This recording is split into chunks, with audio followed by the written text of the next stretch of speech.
Hey, what's up, guys? Welcome out to another episode of According To Kaz Queen. And as always, I'm Kaz. And I'm Queen.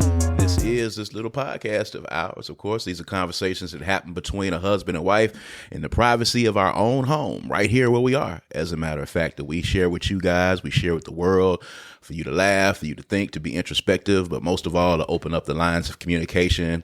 We love that you guys have continued to support this podcast. And as always, we're on all streaming services. We're on all social media platforms. All right. Make sure you check us out. We are on Black with No Chaser Radio. Download the Black with No Chaser Radio app. That's the BWNC app that's in the iTunes store or in the Google Play Store. Check it out. We're on there. It's a lot of great podcasts on there. Our brothers, the Vibe Controllers, are on there. Check that out, of course. And of course, we are on YouTube if you want to see our bright, shiny faces. All right. If you don't listen to us on Spotify or Apple and you listen to us while you're riding, you can check us out on YouTube, youtube.com/Brad Kamikaze Franklin. All right. youtube.com/Brad Kamikaze Franklin. All right. Put my finger right here. Splow, splam. Somewhere up in here. All right. youtube.com/Brad Kamikaze Franklin. We're inching our way close to 1,000 subscribers. Y'all make sure y'all subscribe and click on that bell so the notifications are turned on. So as soon as we drop the episode, you'll be able to check it out. All right. Every Tuesday at 7 p.m. or somewhere in there, depending on how busy. That's where we at now? Yeah. It's somewhere in there. Somewhere we'll get in it there. to you. You know what I'm saying? We're going to get it to you. But Tuesday at 7 p.m. Last week, we had a really hectic week, so we didn't drop until Wednesday. But you guys still tuned in. Still responded. So that's excellent. And we appreciate you guys for doing that. Don't forget about debate night. If you have not got your tickets, I'm telling you, if you're watching us in Jackson, Mississippi, and you haven't got your tickets, if you're listening to us and you're in Jackson, Mississippi, and you haven't got your tickets yet, you are about to be out of luck because the space is limited in center stage for anybody that's been in there. And can't stuff a lot of people in there because it'll be a fire hazard. Y'all know how the building looks if you've been in there, but go ahead and get your tickets. It's debatenight.eventbrite.com. Get your tickets. Be in the house. According to Kaz Queen, the Vibe Controllers, Melanie Sanders, Pia in a Jar. We got DJ Nasty Show. It's going to be on the ones and twos, giving you the live music. And the happy hour is going to be commandeered by Chef Jarita Fraser King, who you guys saw on Hulu's Searching for Soul Food. She's going to be in there with some of her signature dishes that you saw on that documentary, and she's going to be pairing them with some locally owned wines as well. It's going to be really dope. So that's the happy hour between 8 and 9 p.m. November the 24th. Make sure y'all come out. We're getting inboxes for vendors that want to come in and do their thing. So it's going to be a nice event. Make sure y'all come in and check that out, man. So we're here, right in the midst of season 3. We got this thing going down. So we talk about things that have happened in our household. We're very transparent with you guys. We talk about things that happen in relationships and in marriage. And on last week, before my wife went out of town to officiate a wedding, and we'll talk about that. We talked about it a little bit on the last episode, but that is actually taking place now. So definitely want to talk about that and the road trip and all of that good stuff. But the Franklins had a bit of calamity for a few days in the household, admittedly. And in full transparency, there was a couple of days where there was some silence in the home, and we had to work our way back into it. We had to communicate, and we had to work our way back into it again. If you have been following my bride's new series, The Friday Focus, that's going to be dropping on her pages, make sure you're checking it out on her Instagram page, on her Facebook page. She is a spiritualist. She is a healer, and she's going to be dropping some gems every Friday. And this past Friday, she dropped one on triggers. And that was an appropriate topic, being that the couple of days of silence that we had in this household was due to a conversation, an argument, a debate about triggers, and me learning to understand those things and me learning how to react in a better way, how to respond in a better way, how to handle it in a better way, and how debilitating the triggers can be for people. and understanding them and understanding how to recognize them. So, I'll just basically kind of give her the floor, let her kind of talk about what she was going through and what she was feeling when this happened. And then we'll kind of talk our way through it, because that's what we do here. We're transparent, and we're going to give y'all some insight into some things that were going on in the Franklin household. You had a question for me? I wanted you to kind of give your account. We're talking about triggers, and kind of give your account of the conversation that led to the blow up and led to the tense couple of days that we had here in the household. Something occurred, something very minor enough that it's not even coming to me right now, because what happened? I was scrolling on Facebook, Mm-hmm. and I was scrolling down and scrolled past a name that I saw lit up, and I scrolled back up to take a look at it. And it was a picture of a female in the post. It was on this guy's page. And I kind of scrolled back up to kind of take a look at that. You asked me, why did I scroll back up to take a look at it? Or you asked me, Who was that? Who was that? And I responded with who it was. It was somebody that was on some show or whatever the case was. And I scrolled back up and told you that. And it kind of snowballed from there because there was a discrepancy on the reason why I scrolled back up, or what I was doing when I scrolled back up. And I was actually doing what you said I was doing. I was actually scrolling back up, but the reasons were different. And we got into a thing back and forth because of that. And you kind of explained the history and why you were triggered and why those things happened. So that's kind of how we got to where we got to. So if that's enough setup for you to take it from there. I still don't think you get it, but I was triggered because I asked you who the person was, and you immediately got defensive and acted like I was being accusatory or something. But you denied scrolling back up initially. That's what the problem was. You denied scrolling back up, and I actually only saw the picture because you scrolled back up. So when you're telling me that you did not scroll back up, that instantly became a trigger for me, because during the years that I was in an abusive relationship, I remember an instance where we were traveling down the road, and there was this girl that he was supposedly in a relationship with as well. And I saw her at the stoplight. We're coming down the street. She at the stoplight. I saw her entire face. Had no idea what she drove, so I wouldn't have recognized her from a car. I literally saw her whole face. And he sped up. He put more gas in, went faster to try to hurry up and pass her, probably so that she wouldn't see him and me in the car. So I asked him, why did you speed up? He said, I did not speed up. I know he got faster, and I know that he saw her, and I know that he knows I saw her.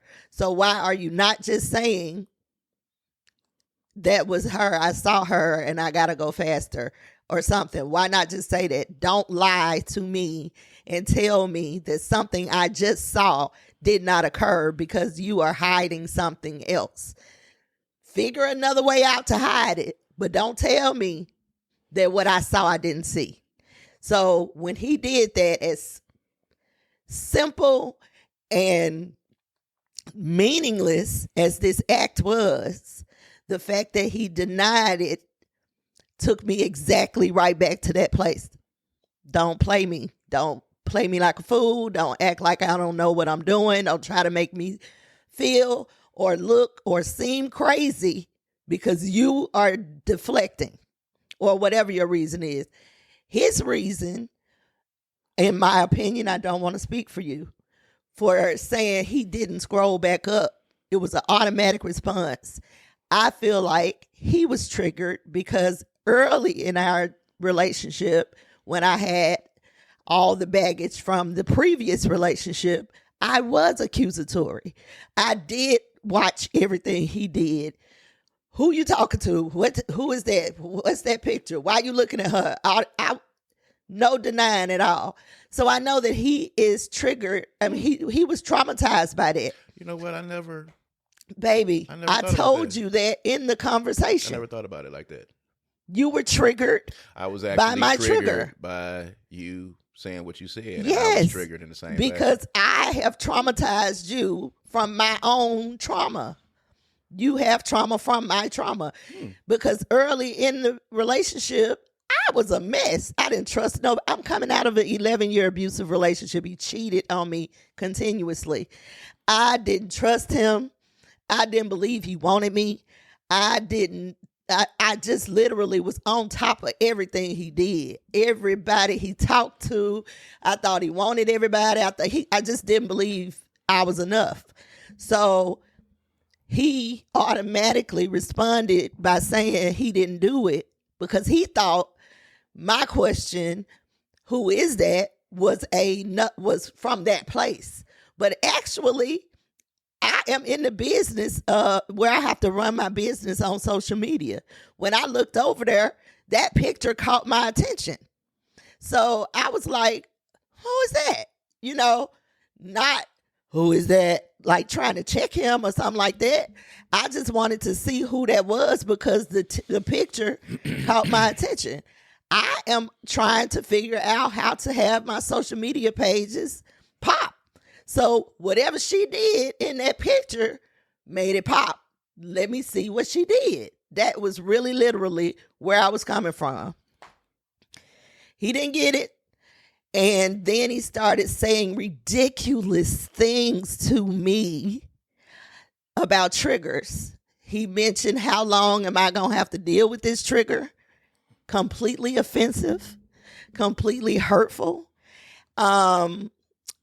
Should not have been said to me under any circumstances.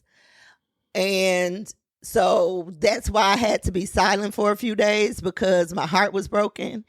And I felt like you can't possibly know who I am, what I do for a living. You can't respect it. You can't, And then there was a lot of conversation about energy, because I kept trying to end the conversation because I knew at that point that nothing I said was going to be productive, because I was in preservation mode at that point. So anything that came out of my mouth was going to be lit. So I was trying to end the conversation, and I was explaining to him that his energy was shifting, and he told me my energy didn't shift. I didn't even move. Like, energy has to be a physical thing. I was offended by that because I talk about energy all the time, and you challenging me on energy. This is what I do. I do energy work. So you're challenging me on energy? Yeah, that was a problem. All of that was a problem for me. I felt completely unseen. I felt completely underappreciated. I felt like I've been patronized for so long by the work that I do. Do you respect it? Do you understand it? Like, these words that I use these words all the time. The way you're responding to me seems like you don't understand them, or you don't really dig them or something. So now I'm out. I done shut down. That took 2 or 3 days until I got tired of being mad at him. And there you have it. And you got tired of being mad? I just got tired of being mad. It wasn't worked out. It's still not worked out. But I just got tired of being mad. The energy was too bad. It was too hard to walk around the house and not talk to you, not love on you. So I just set it to the side to get back to it another time. I mean, of course, it has to get talked about and worked out. I can say in hindsight that all of this happened because I did not respond correctly. And I will admit that I have to learn how to respond correctly in those instances. You still have triggers that exist from that 11-year relationship. And they still manifest themselves sometimes. The gaslighting, listening to that account of what happened in that particular instance. That's a classic case of gaslighting. And I don't want to be in the position where you feel like I am trying to gaslight you, especially about something as insignificant as scrolling on Facebook. I could have handled it better, but I think now in listening to what you're saying, I was triggered and I didn't realize it at the time. And because I was triggered subliminally, I responded in a defensive fashion because instantly my mind went to where we were early in a relationship when we first started dating, in the very beginning of the relationship. I don't know at what point. You'll have to kind of say where that started to change for you, but we had some tumultuous times in the beginning of the relationship because, again, you were coming out of that 11-year abusive relationship, and I should have handled it better. I should have responded better. I should have responded. What's the word that I'm looking for? I should have responded with more empathy and compassion in my response, or really just kind of responding to it and just answering your question probably would have been a good thing to do at the time. But I think it's good to talk about it, and I think it's good to kind of get it out, if that helps. And I apologize for doing that, and I'm sorry for doing that, and I'm going to do better. But I had to realize that I had to recognize that that was a trigger for me. As a man, when you start off in a relationship and the relationship is a touchy, touch and go kind of thing. And at the start of this relationship, because of the triggers from your previous relationship, it was rough in a lot of instances because, couldn't move left, couldn't move right, couldn't be here, couldn't be there. There was always an accusatory argument that happened or a debate that happened because you were in a previous relationship where everything that could possibly be done to you that's bad was done. Physically abused, emotionally abused, gaslit, cheated on in your face, total narcissistic behavior. And that was 11 years. And that doesn't go away easily. It doesn't go away right away. It takes time for it to go away.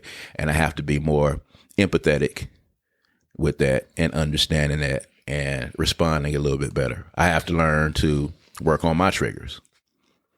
And that is a trigger for me, in my head, feeling like I'm being accused of doing something. When it's the furthest thing away from my attention, especially when you've built a relationship and a marriage up on not lying and being forthcoming and being honest, which we have built. And I should have handled that better. So I apologize for that to the world. I apologize for that. I responded too fast and I responded wrong. And I responded in a manner that was condescending to what she was feeling at the time. And that a lot of times is the basis for arguments in relationships, whether they be personal relationships or even professional relationships. Coming off as condescending to the person and not taking the other person's feelings into account is an important thing. But while we're talking about it, you do this work, and you were talking about it on the Friday Focus for people that are watching us have this moment in front of them and in front of the world. How do you recognize those triggers? How do you recognize those things? What does it feel like? How do you work on them? What can people do? You have to do self-work and you have to do the hard stuff. A lot of us call it shadow work, where you ask yourself the hard questions. Why am I reacting this way? What am I feeling in this moment? Name the feeling. What does this remind me of? Have I felt this before? And it'll take you right back to the incident or situation that created the trauma for you. when you feel that feeling again, if you find yourself in that situation again and you feel the exact same way that you felt when it happened, that's a trigger. It So what I really need people to understand is that nobody gets to judge your triggers. It's hard enough to feel it again, no matter how much hurt and pain you'd have had. So it's devastating for someone who's been traumatized and who is consistently working on healing to be told by somebody that they love, or even somebody that they don't love. It's difficult to be told, or for your triggers, your trauma to be minimized when you're aware of them and you try to work on them and you try to heal them. It's really difficult and hard. It's a hard pill to swallow. Please don't do that to the people you love. Please don't, because now that has contributed to the original trauma and now become traumatic as well. And then, it's hard to come back from. So just be gentle with your people. If they are dealing with trauma or dealing with triggers, be gentle with them. I continue to ask you for some time and some space because I didn't know what I was feeling. I needed to take a minute to breathe and understand what I was feeling because I was confused by so many different things. So I didn't want to continue to try to have conversations where I knew I couldn't show up for them without being emotional, as you can clearly see, because this is the first time that we've gone back and had this discussion. You're welcome. So, just be gentle. Be gentle with your people.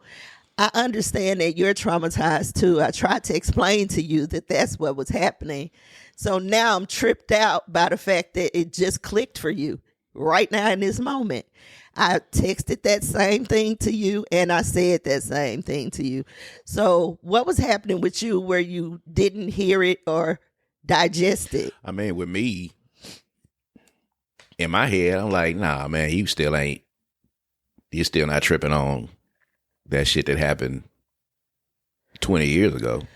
You can't be tripping on that. Because you think that trauma goes away?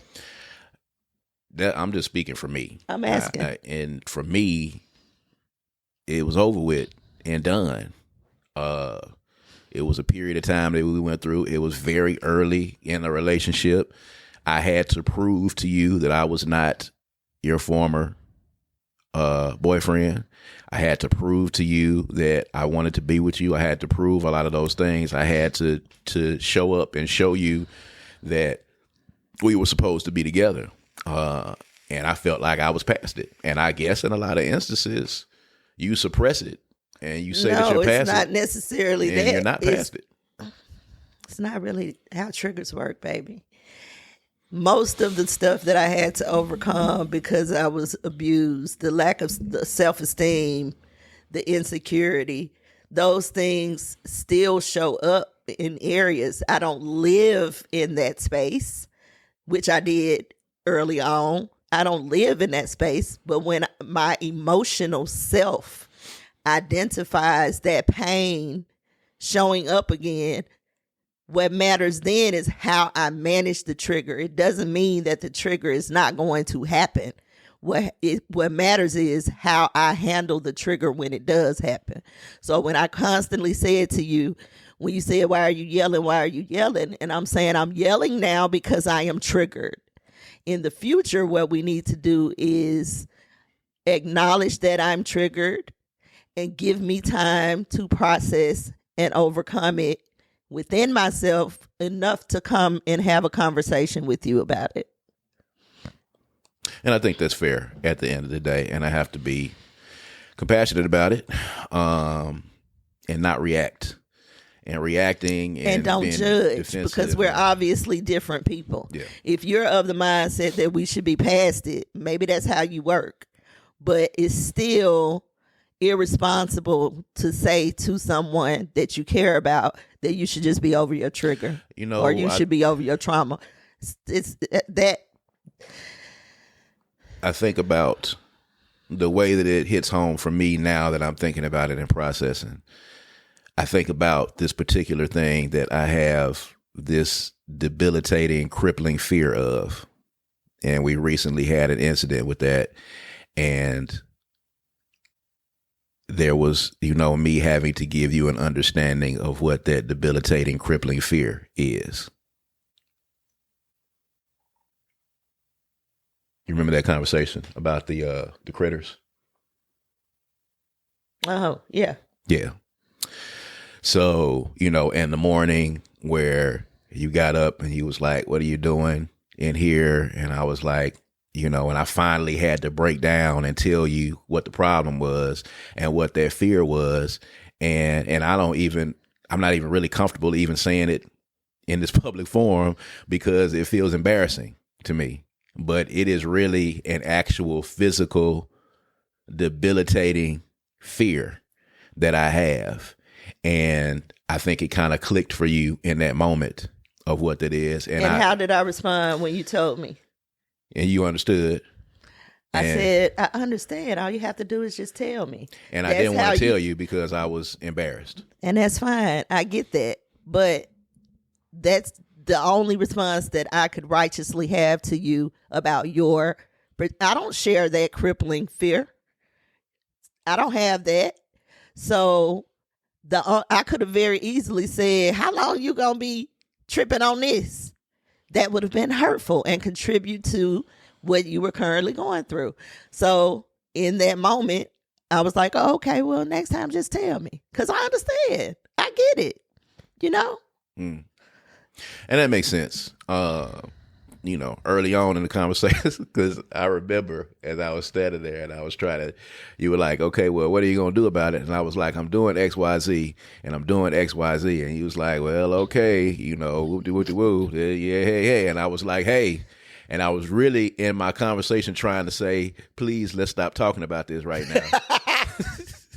And you were still going in like, hey, I'm telling you something, woo-de-woo-de-woo. So in your conversation is like basically, there's nothing you can do. It's just going to happen and you're going to have to handle it. And I was like, no, please stop talking about it because the more you talked about it, the more anxious I got about it. And like, I'm really, really anxious about this thing. It's something that I'm really, really afraid of. And I maybe I'll come on here and tell y'all one day. I'm a little embarrassed by it because like I'm literally frozen with fear about it. So, I think about it all the time if incidents occur. And, I get it now and I understand it because of the anxiety that gives me. Downplaying it or somebody that says to me, oh, you shouldn't woo because it's a small thing to a lot of people. Correct. It's a very small thing. But it's gigantic for you. It is immense to me. It is immense almost to the point where I want to go get some help for it because, it's a huge part. And yeah, that's basically how triggers and trauma work. Right there in a nutshell. Yeah. I'm glad you get it. I had to think about it right then. So we'll be more purposeful with our words and our energy. If either one of us is traumatized, we can be mindful enough to say, I'm triggered right now. Give me a second. And the other person be responsible and loving enough to say, okay, I get it. And when you're ready, I'm here. That's how we're gonna have to handle that. Mm-hmm. Sounds good. That sounds good. I'm cool with that. What's next? So, you officiated the wedding, this past weekend. You talked a little bit about you doing officiating and officiating weddings, and you officiate weddings a lot of times for couples who are non-traditional. Mm-hmm. And they reach out to you when they don't have the traditional means or they don't have someone in the traditional realm that wants to marry them. Or they choose me. Ain't nobody want nobody else marry. No, I'm not saying that. But kind of in the instance, you kind of like the A-team a little bit of officiating, and that's a good thing. You like Hannibal. You like Mr. T. You like B.A. Baracus Okay, of baby. Officiating. It's not a bad thing I'm with because you have done traditional couples as well. I have. Yes, and you do get traditional couples to have you to officiate. But in a lot of instances, there are non-traditional couples who have been told no and who don't feel comfortable. There are also couples who want non-traditional services, Yes. ceremonies. They don't fit into the religious category, and they want to Yes. shape their wedding ceremony to their own liking, and I'm here for it. Yeah, I'm not saying that, No, I you know, just was pointing yeah. that out. but I think it's good that this is something that is necessary, and I think it's good that people have that option, because what I wanted you to speak on is the number of people who run into the roadblock of the traditional matrimony sense. Yeah. They run into the roadblock of, you got to do it with the preacher, you got to do it in the church, or I can't marry you if you're a same-sex couple, or I can't marry you if you're this, and I can't marry you if you're that. And they run into people who tell them no and are telling them basically no to their union, and how important it is to have people who understand that there are differences and there is diversity amongst the spectrum of people who want to be joined in matrimony. Mm-hmm. Yeah. That is correct. Have you run into people who have hit that wall though and ran into that wall? I have had That's what I'm talking a about, couple I of think. Maybe I didn't put that couples question who, up. yeah, a couple, but most of the people who come to me come because they don't want to go to a church. They don't want to go to, they don't want a religious ceremony. That's where most of the people who come to me, that's what they come for. So that's basically it, And it's unfortunate that exists. And that's kind of really what I'm talking about in the sense of love. It's unfortunate that, people have to make those adjustments, and people have such a cut and dry thought process on what marriage is supposed to be and what the ceremony is supposed to be. The good thing about that is non-traditional ceremonies are becoming more and more popular. Mm-hmm. People are becoming more aware about what their ceremonies can be. Like, there used to be this idea of, you get the white dress, you get the church, you get 12 people in your wedding party, and you get a preacher, and you go down the aisle, and you do all that, and you have somebody sing and all this kind of stuff. People are just kind of getting away from that. They're getting away from the traditional thought process and customizing their wedding experience to their own liking, which I absolutely love, because they are never the same. Ever. I've never done like a formula. There's no formula. I mean, you got the vows and the ring and the proclamation at the end, but in between that, it could run the gamut. It could be anything. And I've seen a lot of couples who implement their own special things into their wedding, and I find that to just be really beautiful. That's a wonderful part of the experience. That's good.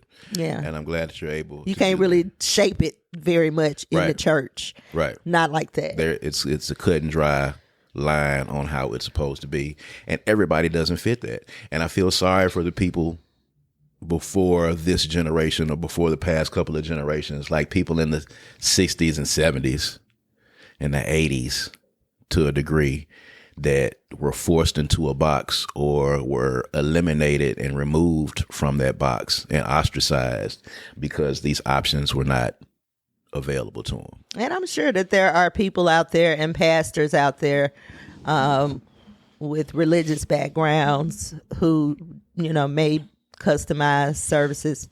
Not real sure. But I would assume that there are some very progressive minded pastors out there.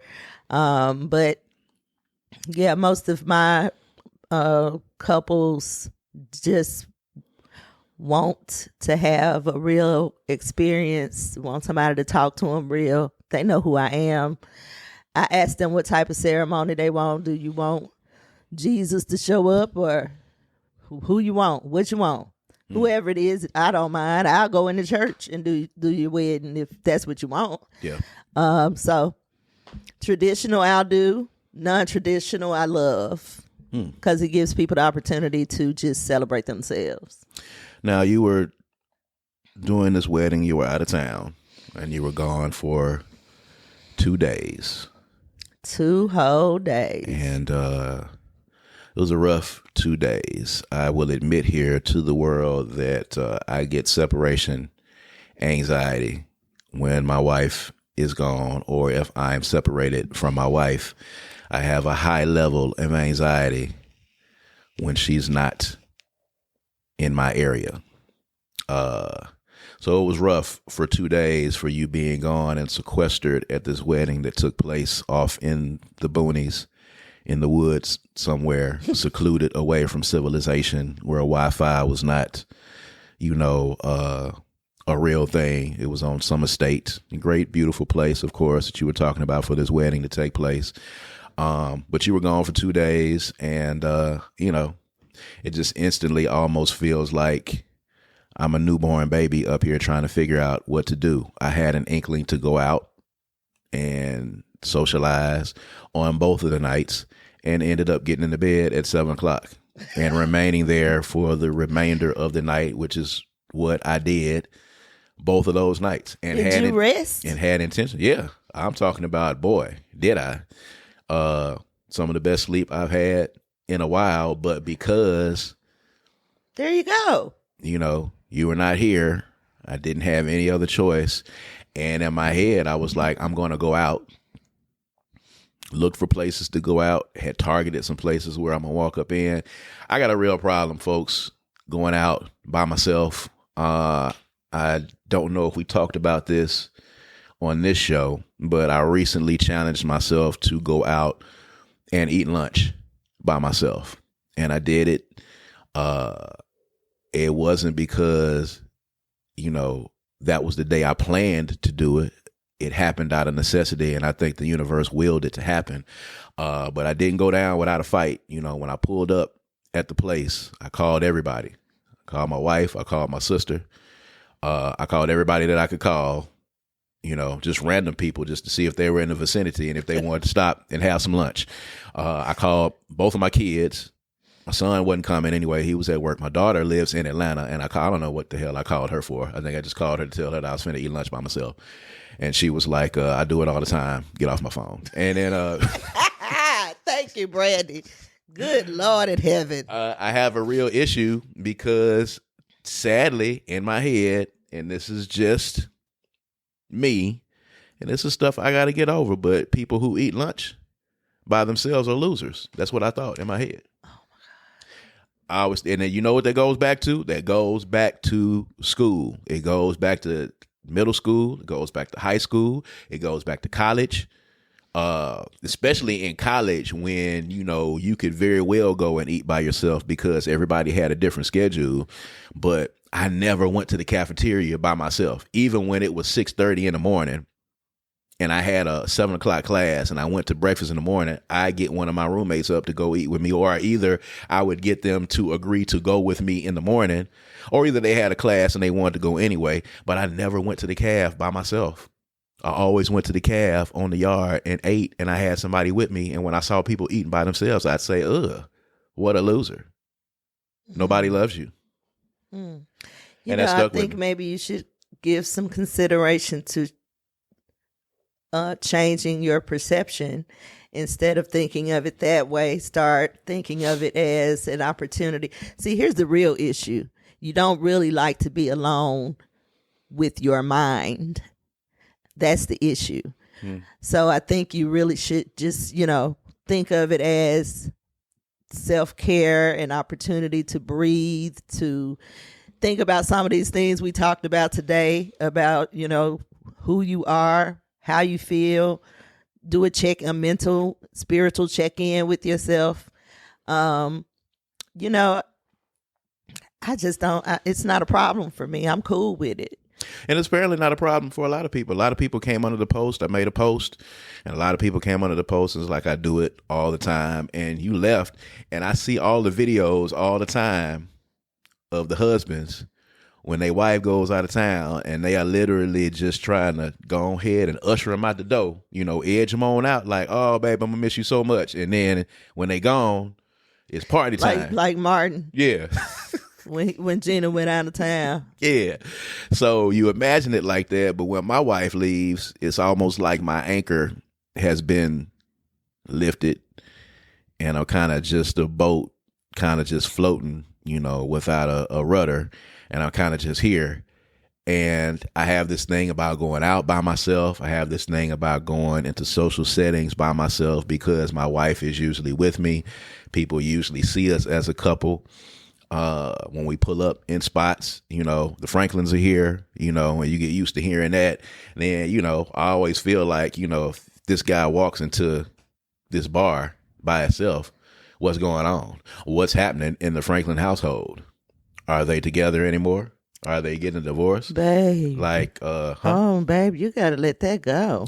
Who cares what they think? Yeah, I know. And a lot of it is based on what I feel like people will say if I walk in. Or then, the husband that goes out lurking while his wife is at home, and he's out all the time, because it's a lot of husbands that are like that are just out every weekend, and they're out. And I picture them doing this. This is crazy. But I picture them kind of, this is my lurk.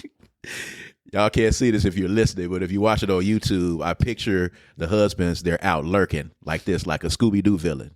And they're out on the town lurking, trying to pick chicks up. You know what I'm saying? That kind of thing. That's what I feel like. And I don't want to be looked at as that guy either. You know what I'm saying?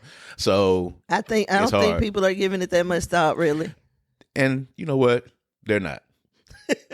They're not. I don't think it's just people in my really head. care. I think I've created that in my head a lot of times, but I don't know. Maybe you think that about people, so you're just projecting that onto everybody. There are some places that we go, and we go together, a couple of places in particular that will remain nameless at this time, where there are husbands that, are lurking, and they're out by themselves. Well, that ain't you. It's not me. So you don't even have to carry that energy in any fashion, because it's not you. It's not relative to who you are at all. And it really shouldn't matter to you what they doing. It really shouldn't at the end of the day. I do a lot of thinking, and sometimes I overthink it. Sometimes I don't. Sometimes I don't think enough. The incident that, started off this show, didn't think enough. Eating by myself, I overthink it. That would be a good thing to try when thinking about self-evaluation. That would be a good thing to try to get to the bottom of. Why do I overthink this and underthink this? Figure those two things out. There's probably a common trauma right there in the middle that has taught you that's how to react. I'd venture to say, consider maybe that you have some abandonment issues. And I was not really abandoned as a kid. There are probably some instances in my adult life where I may have subliminally felt abandoned,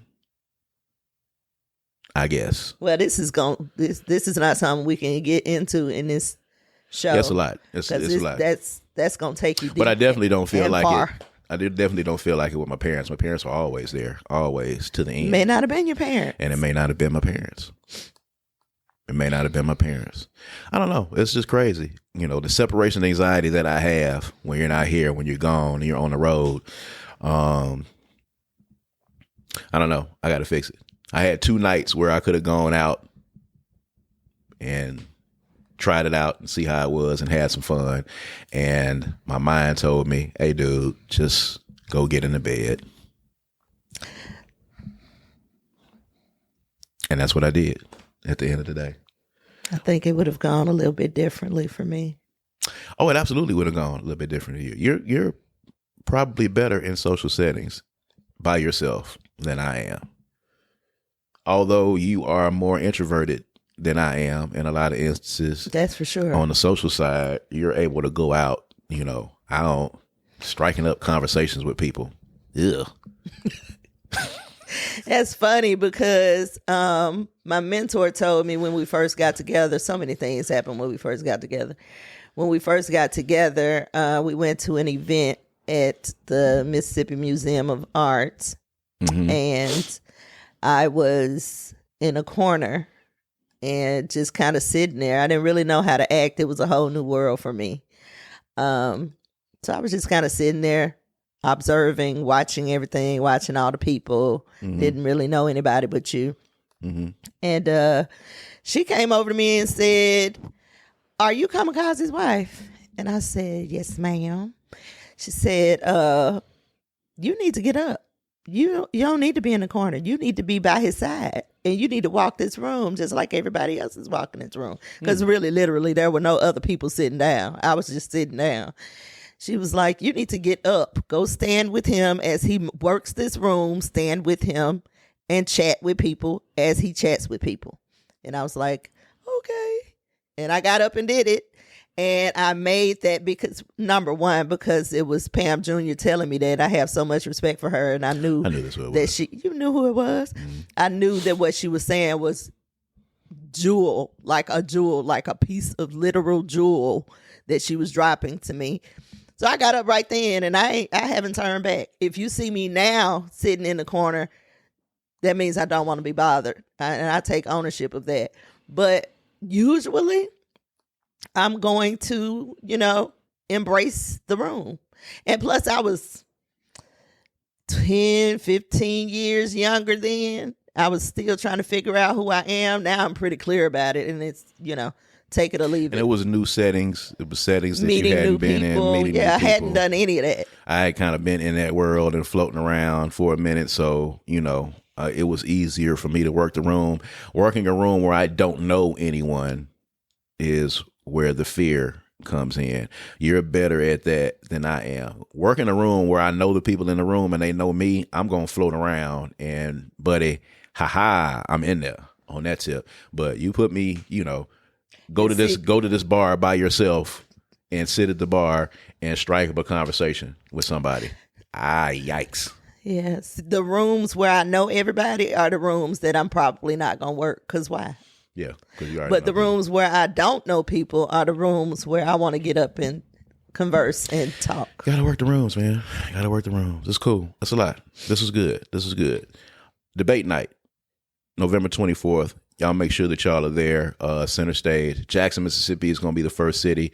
The Vibe Controllers, According to Kaz Queen, Melanie Sanders, who you've seen on the Bell Collective, professional bodybuilder, Pia Najar. We got a really interesting panel of folks. We're going to do what we do here. We're going to be doing it live on stage. It's going to be interactive. It's going to be fun. I'm telling you, it's going to be a fantastic night. The buzz is crazy for it. So if you're in Jackson, Mississippi, make sure you come out to Center Stage Event Center, November the 24th at 8 p.m. We've got Chef Rita from Searching for Soul Food on Hulu. If you haven't seen the documentary, go check it out. She's going to be in there with her signature dishes. We got DJ Nasty Show is going to be on the ones and twos. It's going to be a great event, something for the 30 plus. This is a grown folks event. So we're going to be talking about the aspects of dating and relationships and living and kicking it and all that stuff that you don't usually hear on social media because you're hearing it from 24, 25, 26-year-olds who ain't lived life yet. And, that's how all of these conversations about the first dates and the cheesecake factories and all that stuff is coming up now because it's a new day and age out there for you people who are single and dating, but it's much different when you're in your late 30s and your 40s and your 50s and you're dating, and you're single and you're trying to find that person that you want to be with. It's a much different ball game. So we're going to be talking about it from the standpoint of grown folks talk, really grown folks talk. You're grown when you're in your 20s per se, but we're talking about like really grown folks talk. So make sure you get your tickets to that. All right. Make sure you check in with us. And of course, we appreciate everybody that's been kicking it with us, man, and commenting on these videos. And of course, if you watch today's video, this is kind of what happens. These are conversations that happen between a husband and wife in the privacy of our own home. We are extremely transparent with you. So there's going to be some emotional moments that catch you off guard because we communicate, although sometimes it takes time for us to get into the groove. we have the tough conversations and we have the hard conversations, and we have them in front of you sometimes so that we can show you that it's okay to have them. They're not going to always go well. It's not going to always go smooth. Somebody is going to have to realize that they were in the wrong. Sometimes both people might be in the wrong, but at the end of the day, you talk it through and you communicate and you come to some common ground so that you can move forward, and that's what you do in these instances. And we appreciate you guys. Huh? Give me some sugar. You want some sugar on camera? Yes. She wants some on camera sugar.